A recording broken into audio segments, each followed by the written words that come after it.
Welcome to Kalyan Bharat IAS.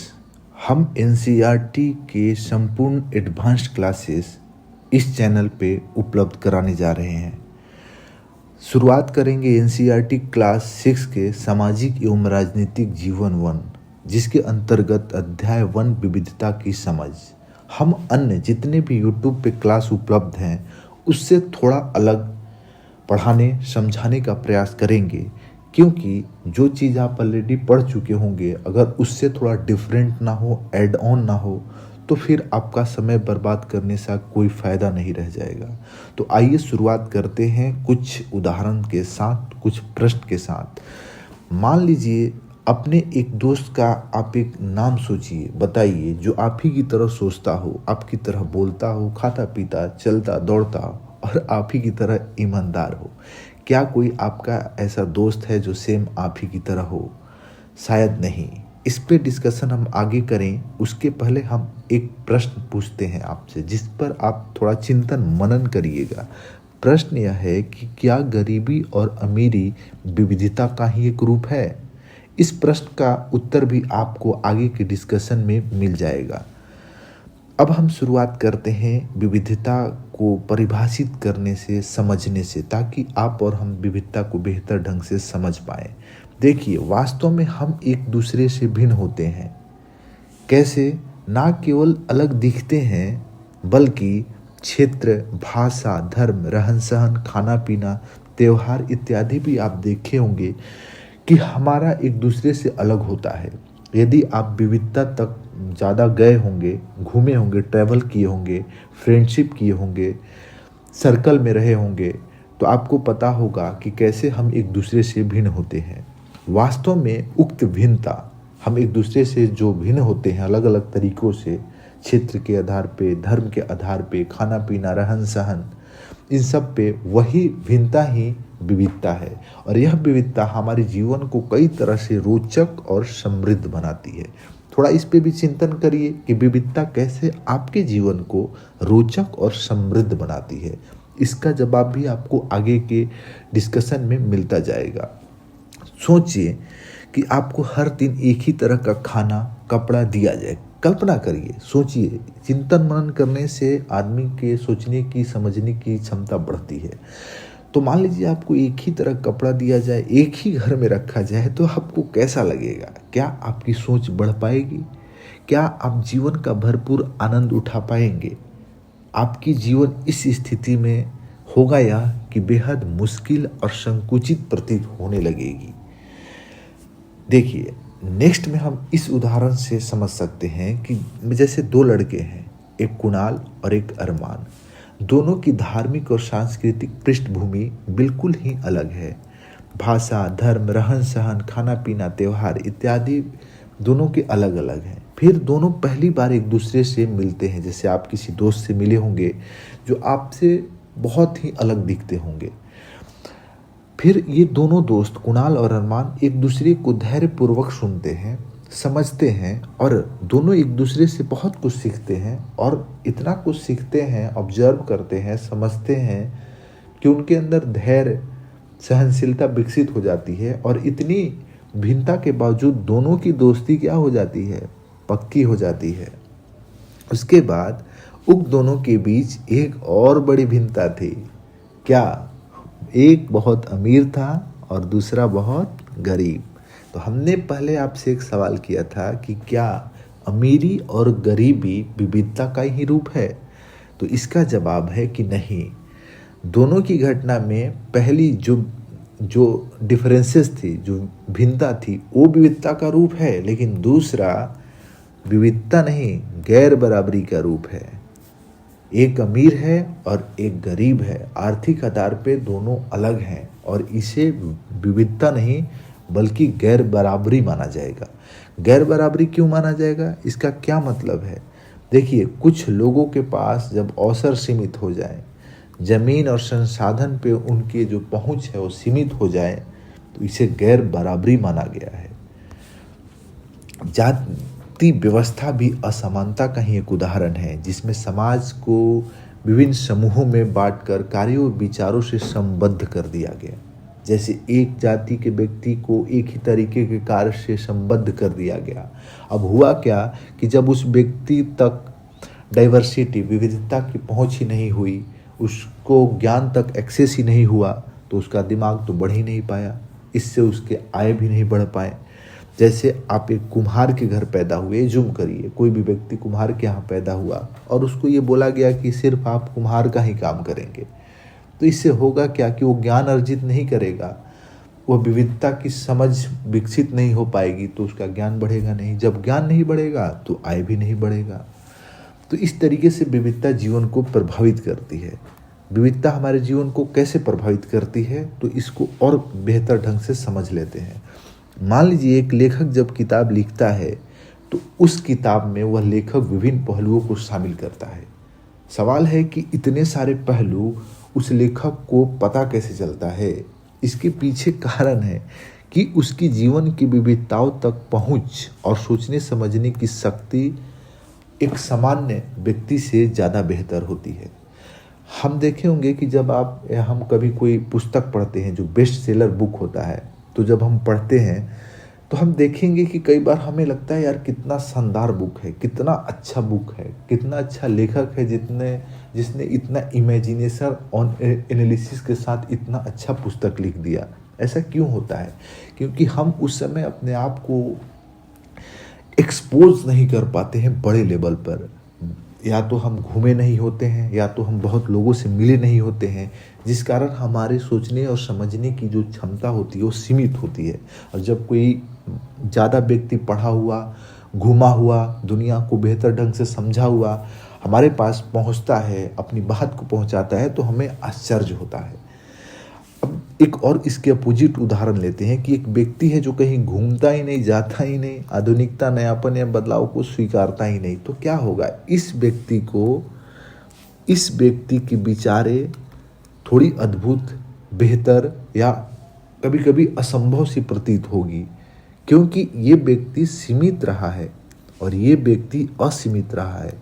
इस व्यक्ति ने अपने आप को एक्सपोज किया है बड़े लेवल पे, ग्लोबल लेवल पे, ज़्यादा से ज़्यादा घुमा है।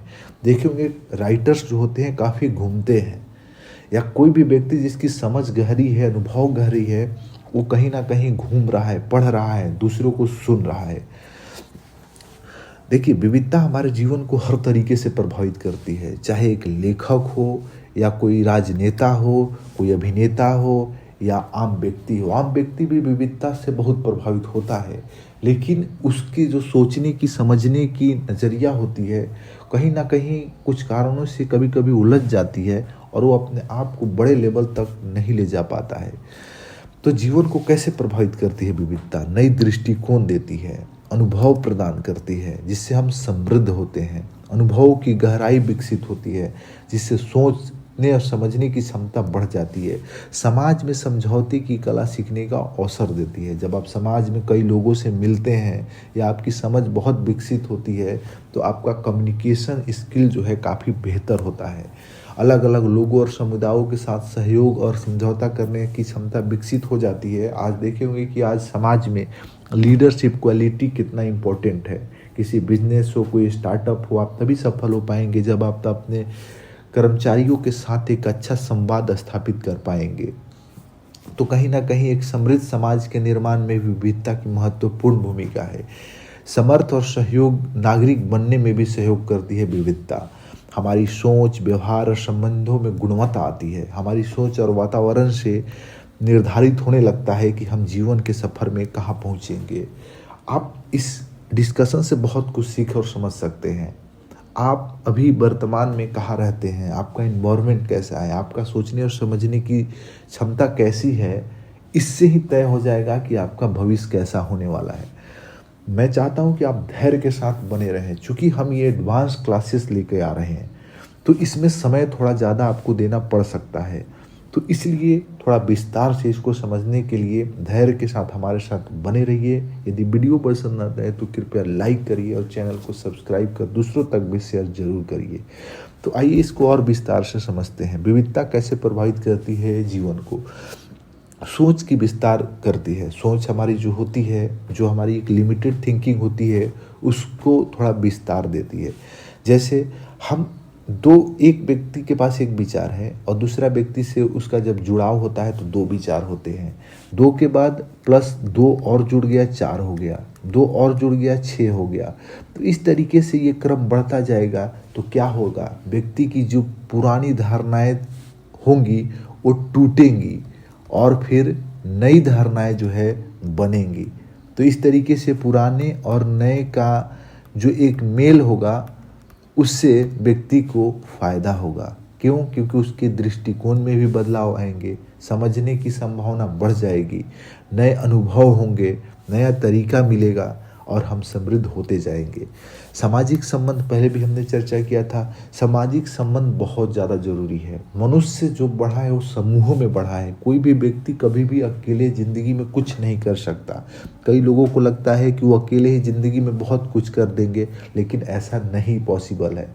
तो इसके लिए बहुत ज़रूरी है कि ज़िंदगी में आप बड़े लेवल पे पहुंचना चाहते हैं तो आपके संबंध दूसरों के साथ बेहतर हो, आपके अंदर सहनशीलता हो, दूसरे समुदायों, धर्मों, भाषाओं, संस्कृति के साथ संवाद करने की क्षमता आपको विकसित करनी चाहिए।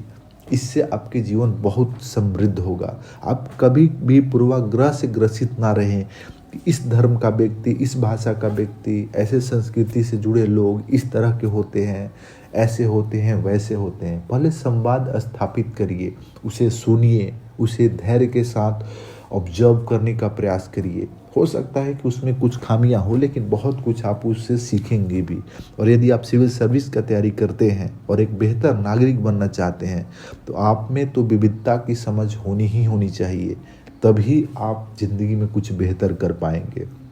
सामाजिक संबंधों को समझने और समर्थ बनाने में मदद करती है विविधता। नए अनुभवों का आनंद। आप कहीं भी नई जगह पे जाते हैं या कोई नया भोजन करते हैं तो आप देखे होंगे आपको कितना अच्छा लगता होगा। या यदि आपकी माइंडसेट पॉजिटिव है तो आप देखे होंगे, कई लोगों को देखे होंगे कि जब नए लोगों से मिलते हैं तो बड़ा उत्साह के साथ मिलते हैं, बड़ा एक्साइटेड होते हैं और सीखते हैं, सुनते भी बड़ा धैर्य के साथ हैं। तो आपको नए अनुभवों का आनंद लेना है तो आपको विविधता की समझ विकसित करनी ही करनी होगी। भोजन, साहित्य, कला, संगीत, यात्रा, विभिन्न समारोह के माध्यम से अपने जीवन को आनंदमय बना सकते हैं। आप देखे होंगे आजकल के ब्लॉगर को या फॉरेनर जो विजिट करते हैं हमारे ही देश को, आप देखेंगे दिल्ली में देख सकते हैं, लाल किले के पास देख सकते हैं, कई फॉरेनर्स आते हैं, ताजमहल भी जा सकते हैं, आप बोध गया भी जा सकते हैं। वहाँ फॉरेनर कैसे विजिट करते हैं और बड़ा हैप्पी दिखते हैं। हम लोग भी देखते होंगे हमारे देश के ब्लॉगर्स जब दूसरे देश में जाते हैं, अपने ही देश में घूमते हैं तो बड़ा खुशी के साथ लोगों से मिलते हैं, बात करते हैं, व्यंजन का आनंद उठाते हैं, त्योहारों का आनंद उठाते हैं। समृद्ध जीवन शैली तभी हो पाएगी जब आपकी सोचने की, समझने की क्षमता ज़्यादा से ज़्यादा विकसित होगी। अलग अलग प्रकार के जीवन शैलियों का अनुभव जब आप करेंगे, लोगों से मिलेंगे, जैसे ग्रामीण जीवन में कभी जाके जिए, शहरी जीवन में कभी जाके जिए, अंतर्राष्ट्रीय ग्लोबल लेवल पे आज जो साधन है, ट्रैफिक है, इतना फास्ट हो चुका है कि हम आसानी से एक से दूसरे जगह जा सकते हैं। तो हमें जीवन में घूमना ज़रूर चाहिए। इससे हमको बहुत कुछ सीखने समझने की क्षमता हमारे अंदर विकसित होती है।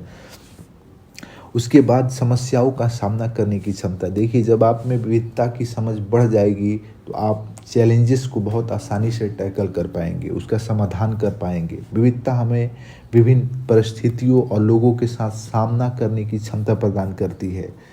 कई बार हम बहुत जल्दी गुस्सा में हो जाते हैं। ऐसा क्यों होता है? क्योंकि हमारे पास ज्ञान की कमी होती है। हम दूसरों को बर्दाश्त करने की क्षमता खो देते हैं, जबकि ऐसा नहीं करना चाहिए। हमें अपनी समझ को, धैर्य को विकसित करना चाहिए। तो इसलिए हमें समस्याओं को हल करने के लिए नए और अनूठे तरीके ढूंढने में मदद करती है क्या? विविधता। इसलिए विविधता बहुत ज़्यादा ज़रूरी है।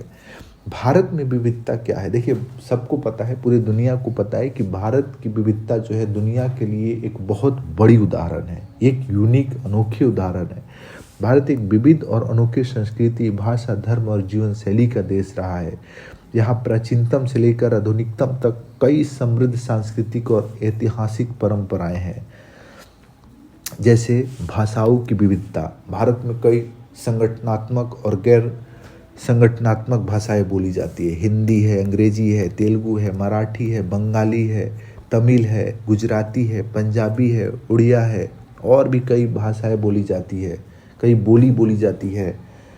आप एक क्षेत्र 2 घंटे में ही पता चला आपको दूसरे स्टेट में चले गए या दूसरे क्षेत्र में चले गए हैं एक ही स्टेट के अंदर, तो आपको वहाँ अलग अलग लोग, अलग अलग भाषाएं तुरंत सुनने को मिलेगी। ट्रेन से यदि आप सफ़र कर रहे हो तो मुझे तो बड़ा मतलब आनंद आता है। मतलब मुझे भारत देश अपने आप में एक अद्भुत लगता है, बहुत अच्छा लगता है। यदि आप पॉजिटिव माइंडसेट के साथ, सीखने वाली प्रवृत्ति के साथ यदि आप इस देश का भ्रमण करें तो आपको बहुत कुछ सीखने को मिलेगा।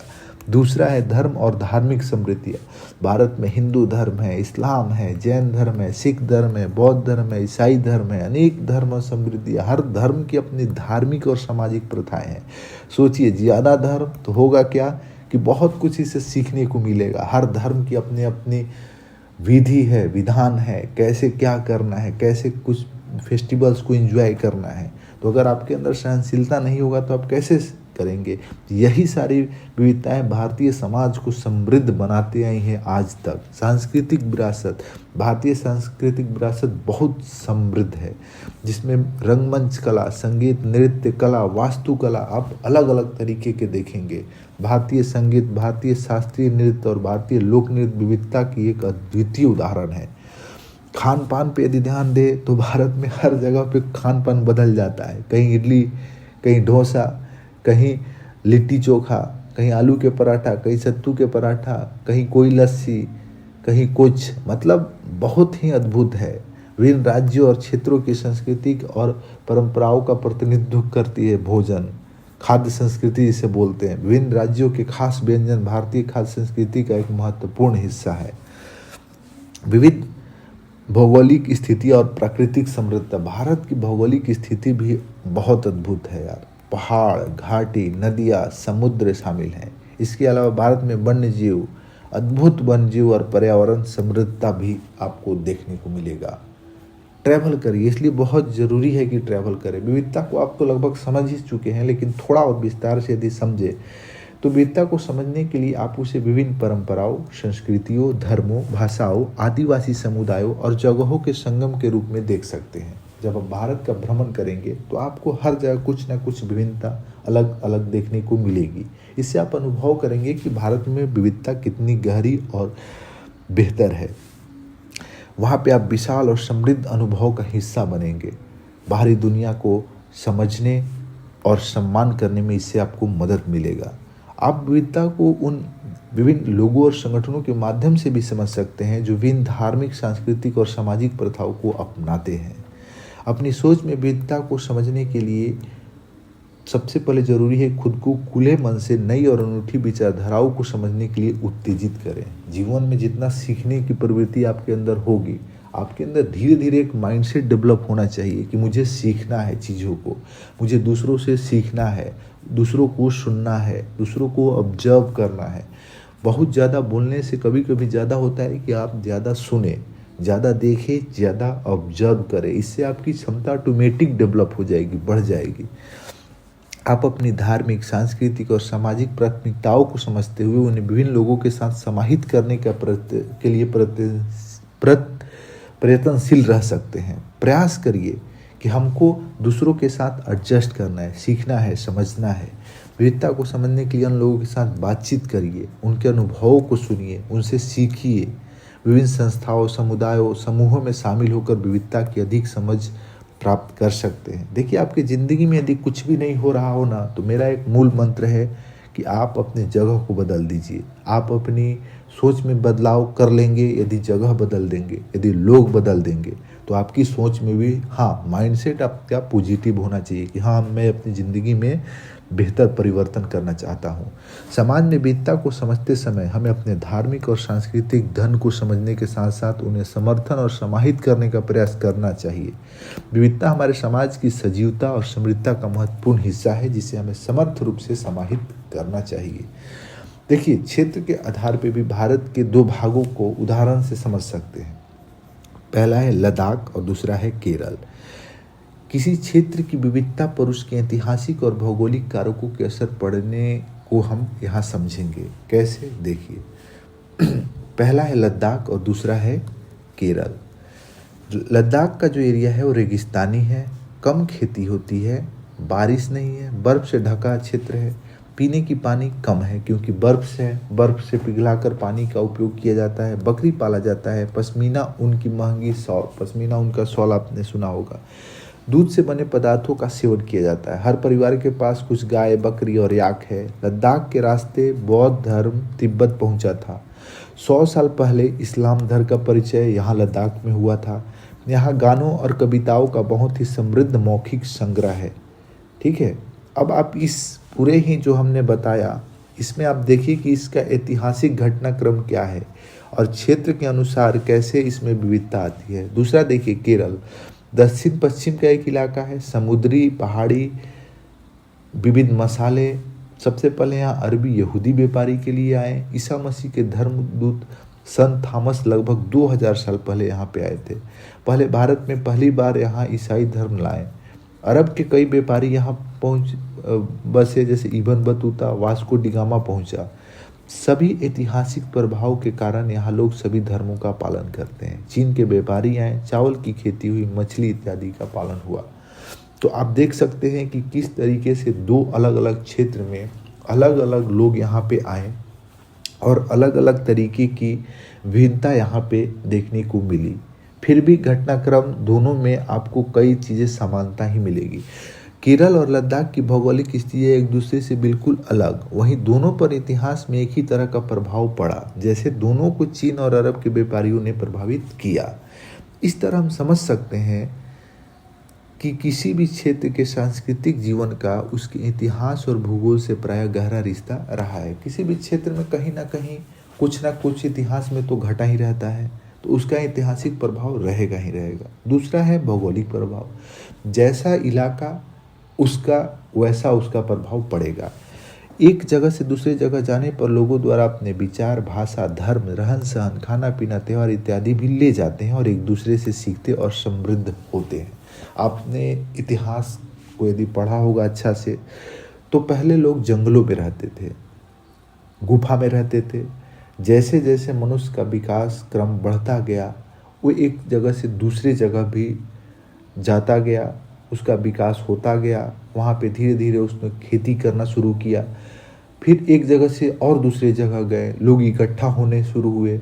तो जहाँ भी लोग जहाँ से जाते हैं, वहाँ से उनके जो भी रहन सहन, जीवन शैली है, वो एक दूसरे से घुलते मिलते हैं और सीखते हैं। इस तरीके से सीखने, समझने, सोचने की, सहन करने की क्षमता विकसित होती है।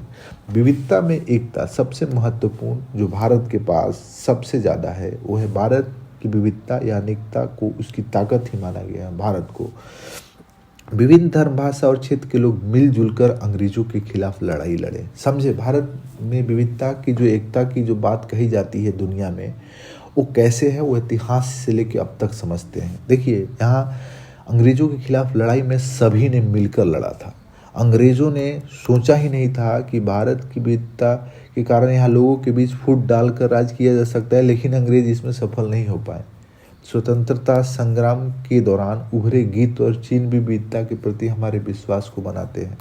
जवाहरलाल नेहरू ने अपनी किताब भारत की खोज में लिखा कि भारतीय एकता कोई बाहर से थोपी हुई चीज़ नहीं है, बल्कि यह बहुत ही गहरी है। नेहरू ने ही अनेकता में एकता जैसे महत्वपूर्ण विचार दिए थे। देखिए, ये नेहरू जी की बात जो है ना, एकता कोई बाहर से थोपी हुई चीज़ नहीं है, यह भारतीय संस्कृति और विरासत को बहुत महान बना देती है। कि हमको किसी ने सिखाया नहीं कि हमें मिलजुल कर रहना है, मानवता का पालन करना है, एक साथ कैसे जिया जा सकता है, ये चीज़ हमको किसी ने नहीं, बल्कि हमने दुनिया को सिखाया है। रविंद्रनाथ टैगोर द्वारा रचित हमारा राष्ट्रगान भारतीय एकता की ही एक अभिव्यक्ति है। अब चूंकि जब विविधता को हम पढ़ लिए, तो इससे संबंधित कुछ महत्वपूर्ण प्रश्न हैं जिस पर आप चिंतन मनन कर सकते हैं। जैसे, विविधता क्यों महत्वपूर्ण है, विविधता के क्या लाभ हैं, विविधता क्यों एक समृद्ध समाज के लिए आवश्यक है। हम इस पर और भी डिस्कशन कर सकते हैं, लेकिन चूंकि पहले ही डिस्कशन कर चुके हैं, तो आप लोग खुद से ही इस पर चिंतन मनन करिए। लेक्चर को 2 बार 3 बार सुनिए ध्यान से। जब आप सुनेंगे तो विविधता की समझ आप में ऑटोमेटिक गहरी हो जाएगी। तो आप इन जो भी ये प्रश्न दिए गए हैं, इस पे खुद से थोड़ा चिंतन मनन करें और इससे संबंधित उत्तर आप अपने नोटबुक में ज़रूर लिखें और हो सके तो कमेंट भी कर सकते हैं। आपको यह लेक्चर कैसा लगा आप कमेंट कर सकते हैं, कुछ सुझाव है तो आप उसे दे सकते हैं। हम अगले अध्याय में और भी समझेंगे। क्या समझेंगे? विविधता एवं भेदभाव। देखिए, आप तो समझ गए कि विविधता के इतने सारे फायदे हैं, लेकिन विविधता के साथ भेदभाव भी होता है, नफरत भी होता है, झगड़ा लड़ाई भी होता है। ये हम अगले अध्याय में पढ़ेंगे। डिस्कशन के लिए आप सभी का बहुत बहुत धन्यवाद।